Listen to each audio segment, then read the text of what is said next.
Welcome from Iqbal industrial law services. आज का जो हमारा लीगल टॉपिक है वो है सेक्सुअल एब्यूज।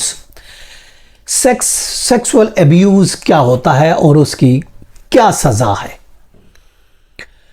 देखिए, सेक्सुअल एब्यूज की अगर हम बात करते हैं जो कि 377B इसको डील करती है, जो कि 2016 में क्रिमिनल लॉ अमेंडमेंट 10 ऑफ 2016 के तहत इसको ऐड किया गया था 377B।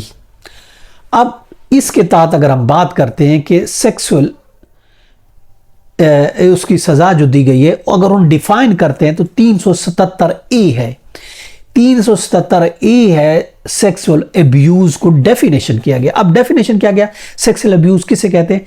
whoever employs, uses, forces, persuade, induce, entice or coerces any person to engage in or assist any person to engage in fondling, stroking, kissing, exhibitionism, voyeurism or any obscene or sexual exploit conduct are either independently or in conjunction with other act with or without the consent where each of the person is less than 18 years.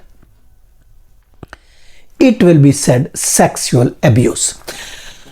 उसको हम sexual abuse कहेंगे अगर कोई force करके, कायल करके, आमादा करके, मजबूर करके किसी को कहता है कि सेक्सुअल एक्सप्लोर्ट्स हिस्सा मिले है, obscene तरीके से सेक्सुअली एक्ट करता है या एक्सहिबिट करता है,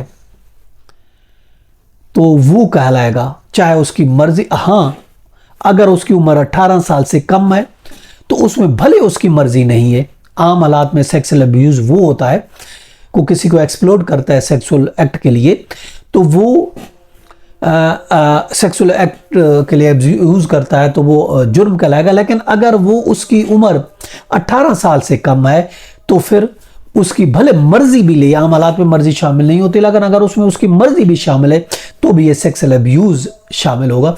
इसको सेक्सुअल अब्यूज कहेंगे और जिसकी सजा जो है सेक्सुअल अब्यूज की 25 साल से 14 साल से 25 साल, ज्यादा 25 साल, कम से कम 14 साल है। और इसके अलावा उसका जुर्माना है 1 मिलियन, जो कि 377B पाकिस्तान पैनल कोड में इसको जुर्म कर दिया गया। 377B के तहत उसकी सजा दी गई है। यह था हमारा आज का लेक्चर। इजाजत कर फिर मिलेंगे। अल्लाह हाफिज।